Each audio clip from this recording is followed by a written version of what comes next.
This winter and spring, we're taking the first Sunday of each month to talk about churchy words, spirituality, prayer, faith and belief, grace. For us as Unitarian Universalists, these religious words may carry some baggage from the past. For some of us, these are words we may have heard thrown around, but don't really know what they mean in a free faith context. And so our goal is to shed some light, explore what meaning these words might have for us, and perhaps inspire you to include some form of prayer in your toolkit of spiritual practices.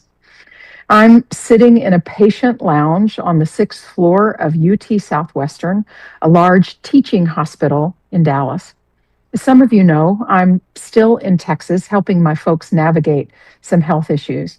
It's a blessing for me to be with them and for us to be together.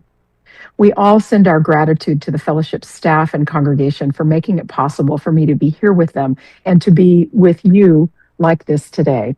There may be some background noise, as there may be in Fellowship Hall. Let's just go with it and hope it works out.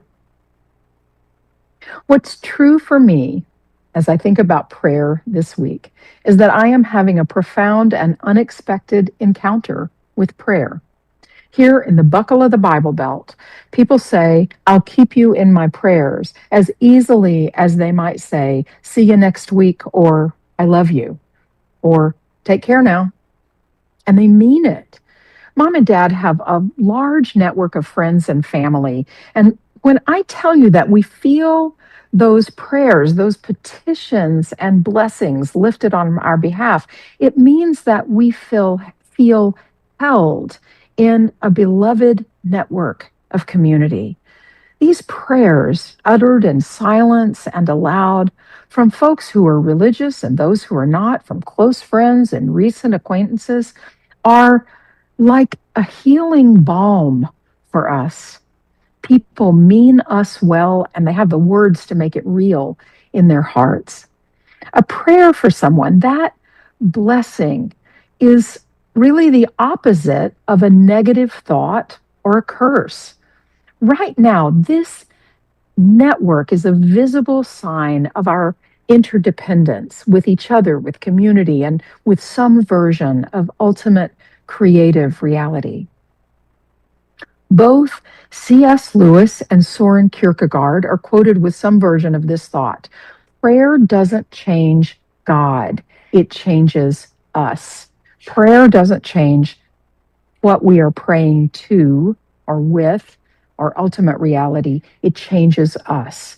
For me, this means that prayer invites me into postures of humility and patience, of gratitude and awe, of compassion and courage and justice, and especially into the posture of relationship with that which is larger than myself. It invites me into relationship with that which is larger than myself. That perspective of humbly and gratefully approaching the all that is, which some people call God, helps me get right-sized. It's neither as a groveling supplicant or a praising sycophant. It's as a partner in the living of life, exactly as it is today. The word prayer itself is related to precarious, to be in such a position of vulnerability that the only solution comes in giving ourselves over to something greater than ourselves, asking, being grateful, being in awe of the world as it is. In the classical Christian tradition, which some of us know, the acronym for the kinds of prayer is ACTS, A-C-T-S, ACTS, for adoration, praise, awe, confession, saying we're sorry for something that we have done, thanksgiving, of course, prayers of gratitude, and supplication, asking for help. I think that one includes lament as well. And Lord knows we've had a lot of lament lately. A writer whom I love, Anne Lamott, says that the only three prayers you ever need are help, thanks, wow. And my friend, Reverend Terry Bonor, who's really active in the Minneapolis resistance movement right now, adds sorry to that. So I think those line up a little bit with adoration, confession, thanksgiving, supplication, help, thanks, wow, and sorry kind of include those. And that is the form that my prayers often take: help, thanks, wow, and sorry. 12-step recovery program suggests that prayer and meditation are tools for improving our conscious contact with all that is our life. Prayer, in this case, most often a petition, and listening work together. Prayer and meditation work together to help us be right sized without shame, without grandiosity, but rather growing in grace and wisdom and peace.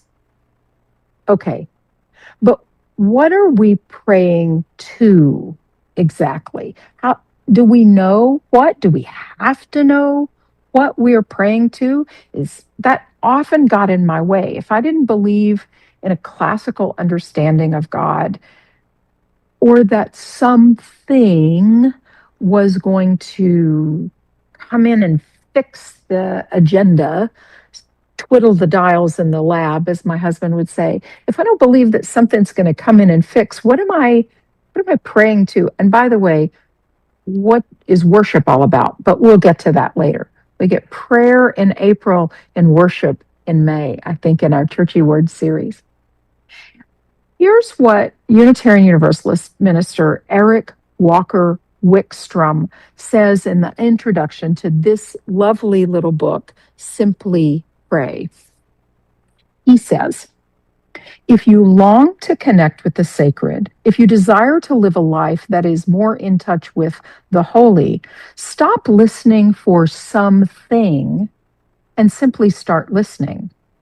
If you've given up on an anthropomorphic deity, the old white guy with the long beard, or any of his stand ins, and yet can't figure out what to put in its place, stop looking for something and start simply looking around you. Notice those places in your life where you have felt yourself in the presence of the holy.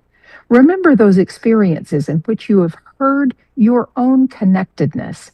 Seek in your own life, in your own feelings, and in your own moments, those places where you have encountered or are encountering sacred. In other words, simply pray. Pray without any preconceived notion of what you're doing or why. I love that. Pray without any preconceived notion of what you're doing or why, or of its efficacy. Simply do it and see what happens. Man, if that's not an invitation to just let that unfold, I don't know what it is. We may think of prayer as a spoken or written petition, but there are countless ways to pray. And one translator of Rumi says, there are 1,000 ways to kneel and kiss the ground. I've long loved the Alla Renee Bozarth poem that Ben read earlier. The Reverend Dr. Bozarth is a poet, a Gestalt therapist, and an Episcopal priest. And I recently read the whole poem, and it opens my eyes even more to the flexibility of prayer. She comes from a Christian perspective, but I think her language is an invitation to the kind of prayer that will not be contained by dogmatic or especially religious boundaries. I'll read you the whole thing when I have a drink of water here.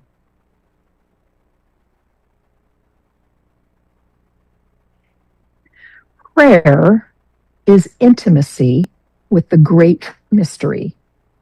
Be in every moment aware of the presence of how you are loved.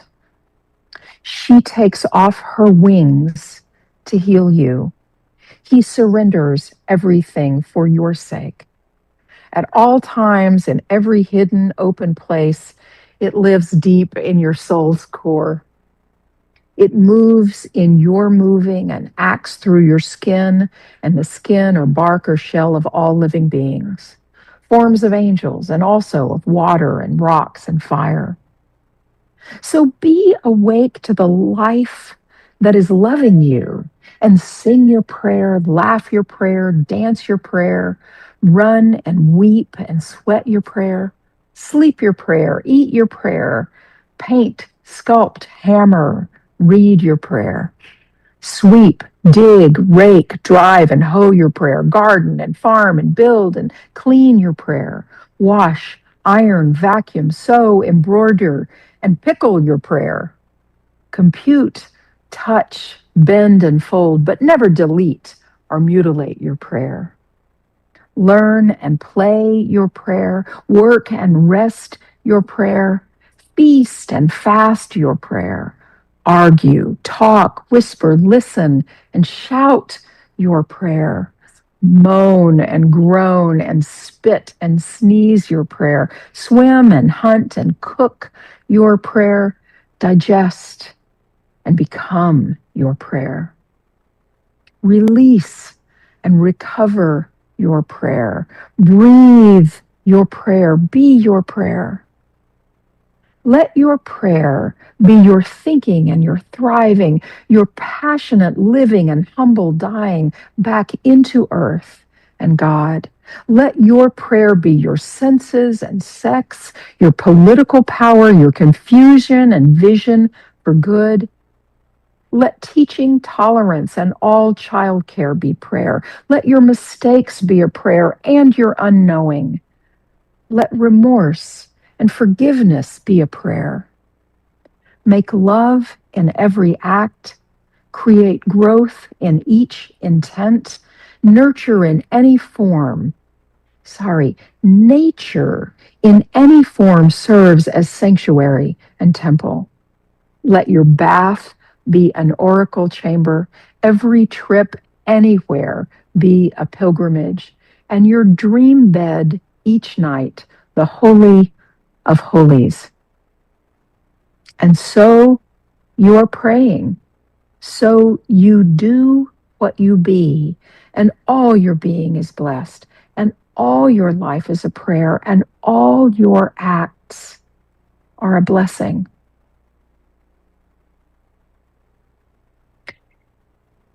And so here was the moment when I felt most profoundly held and healed this week by prayer. On Wednesday night, they had to transport my mom from Paris back to Dallas by ambulance, and Dad rode with her. It was a really grueling journey for them in the back of that ambulance. I went home to sleep. It was about the first night of sleep I'd had in 3 nights. I'm well rested, reasonably well rested now.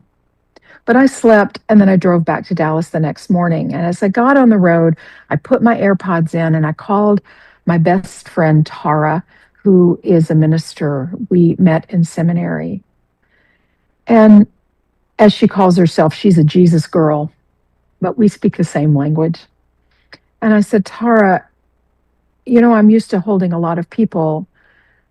I need you to pray for me and pray with me. And I had my hands on the wheel and my eyes on the road. And she said the most beautiful prayer for me. It might not have been the language that I used, but it was universal, this prayer. The way that I felt her arms wrapped around me as she called for God to wrap God's arms around me, to hold me close, to give me rest, to pray not only for my mom, but the sure hands and wisdom of all the medical team, for care for my dad. I was driving down the road, had my hands on the wheel. This mundane moment was lifted into something profound and beautiful as her love came through the phone. I don't care if something out there reached down and put its hands on me. What I felt was connected to ultimate creative reality, that love is this binding force in the world, this blinding, binding force in the world, where people walk down the street singing because they love their cities and their neighbors, where people say, I'll pray for you as easily as they say, I love you, and they mean it. I'm never turning up my nose to prayer again. I'll take anybody's prayers anytime. Who am I? Who am I to deny blessing and prayer? It's a blessing. May each of you be blessed, and may you be a blessing as you go forth this week. I love you, and I'll see you soon.